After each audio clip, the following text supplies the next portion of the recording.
Bharatiya Janata party ने जब लोकसभा चुनाव के लिए पहली लिस्ट जारी की थी, तब इस लिस्ट में कई ऐसे नाम थे जो पहले से लगभग तय थे और वहीं दूसरी तरफ कुछ ऐसे नाम भी थे जो बेहद चौंकाने वाले थे, क्योंकि कुछ सीटें ऐसी थी जिन पर दावेदारी दूसरे लोग ठोक रहे थे, लेकिन पार्टी ने टिकट किसी और को दे दिया।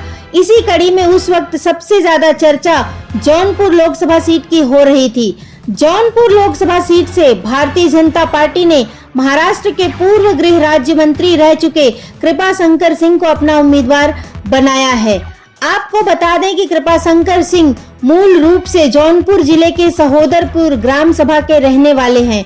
अच्छी नौकरी और व्यवसाय की तलाश में कृपाशंकर सिंह ने महज 21 साल की उम्र में मुंबई की ओर रुख किया था, जहां उन्होंने मुंबई में शुरुआती दौर में तमाम प्रकार के उतार चढ़ाव झेलने के बाद अंततः 1977 में राजनीति में कदम रखा। शुरुआती दौर में कृपाशंकर सिंह ने यूथ कांग्रेस और सेवा दल में रहकर राजनीति के गुण सीखे और उसके बाद अपने कठिन परिश्रम, धैर्य तथा कुशलता से लगातार आगे बढ़ते रहे और उसी के तहत उन्होंने साल 1988 से 1989 तक प्रदेश संगठन मंत्री के पद पर भी बेहद जिम्मेदारी से कार्य किया और अंततः वह धीरे धीरे राजनीति में सफलता की सीढ़ियां चढ़ते गए और इसके साथ ही साल 2008 से लेकर 2012 तक वे मुंबई कांग्रेस के अध्यक्ष भी रहे। और यही नहीं, कृपाशंकर सिंह 2004 से लेकर 2009 तक महाराष्ट्र सरकार में गृह राज्य मंत्री के पद पर भी आसीन हुए और उन्होंने बेहद कुशलता से अपनी जिम्मेदारी का निर्वहन किया। इसके साथ ही कृपाशंकर सिंह अपने राजनीतिक जीवन काल में महाराष्ट्र विधानसभा में 4 बार और 1 बार विधान परिषद के सदस्य भी रहे और अंततः अपने राजनीतिक जीवन काल में कांग्रेस पार्टी के साथ अपने जीवन की एक लंबी पारी खेलकर आंतरिक मनमुटाव के चलते लगभग 4 साल पहले कृपाशंकर सिंह ने कांग्रेस पार्टी का साथ छोड़कर भाजपा का दामन थाम लिया। कृपाशंकर सिंह महाराष्ट्र की राजनीति में एक कद्दावर उत्तर भारतीय नेता के रूप में जाने जाते थे। महाराष्ट्र में रहने वाले उत्तर भारतीय लोग कृपाशंकर सिंह को अपना आदर्श मानते थे।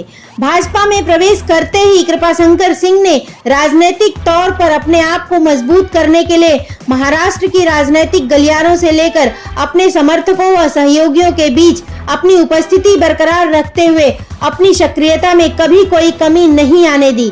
कृपाशंकर सिंह ने भाजपा में प्रवेश करने के बाद प्राथमिक तौर पर उत्तर पूर्व मुंबई से लोकसभा चुनाव लड़ने की इच्छा जताई थी, किंतु भाजपा महाराष्ट्र का वरिष्ठ नेतृत्व कृपाशंकर सिंह जैसे कद्दावर उत्तर भारतीय नेता को शायद महाराष्ट्र की राजनीति में स्थापित होने का कोई मौका नहीं देना चाहता था और शायद उसी के तहत महाराष्ट्र भाजपा के वरिष्ठ नेतृत्व ने कृपाशंकर सिंह को उनके मूल गांव जौनपुर उत्तर प्रदेश की राह दिखा दी और इसी तरह भाजपा के वरिष्ठ नेतृत्व द्वारा कृपाशंकर सिंह की महाराष्ट्र में भविष्य की राजनीतिक संभावनाओं पर हमेशा के लिए रोक लगा दी गई। हालांकि इन तमाम परिस्थितियों से महाराष्ट्र में रहने वाले उत्तर भारतीय समाज खासा नाराज है। उन्हें लगता है मानो महाराष्ट्र की राजनीति में उत्तर भारतीय समाज अब नेतृत्व विहीन हो गया है। उत्तर भारतीयों के बीच सदा ही कृपा चाचा के नाम से मशहूर रहे कृपाशंकर सिंह से उत्तर भारतीयों को बहुत उम्मीद थी। अगर कृपाशंकर सिंह को मुंबई से उम्मीदवारी मिलती तो उत्तर प्रदेश के रहने वाले लोगों को संभवतः महाराष्ट्र में कृपाशंकर सिंह के रूप में एक मजबूत नेतृत्व और प्रतिनिधित्व प्राप्त हो सकता था, किंतु ऐसा नहीं हो सका और उत्तर भारतीय की समाज की इच्छाओं और आकांक्षाओं पर पानी फिर गया। वैसे भी आपको बता दें कि जौनपुर में कृपाशंकर सिंह की राह अभी आसान नहीं है। कृपाशंकर सिंह को जौनपुर से उम्मीदवारी मिलने से जिले में पूर्व आईएएस अभिषेक सिंह को भी एक बड़ा झटका लगा है, क्योंकि जानकारी मिली है कि पूर्व आईएएस अधिकारी अभिषेक सिंह जौनपुर लोकसभा निर्वाचन क्षेत्र से भाजपा का टिकट पाने की राह देख रहे थे और इसी के तहत पिछले कुछ दिनों से जौनपुर में काफी सक्रिय भी नजर आ रहे थे। ऐसा माना जा रहा है कि अभिषेक सिंह सियासत की पारी खेलना चाहते थे, लेकिन कृपाशंकर सिंह को टिकट मिलने से उनको निराशा हाथ लगी है। हालांकि कुछ लोगों का यह भी कहना है कि भाजपा द्वारा कृपाशंकर सिंह को टिकट देने के चलते नाराज अभिषेक सिंह कृपाशंकर सिंह के मार्ग में मुश्किलें पैदा कर सकते हैं। वहीं जौनपुर से धनंजय सिंह भी चुनाव लड़ने की तैयारी कर रहे थे।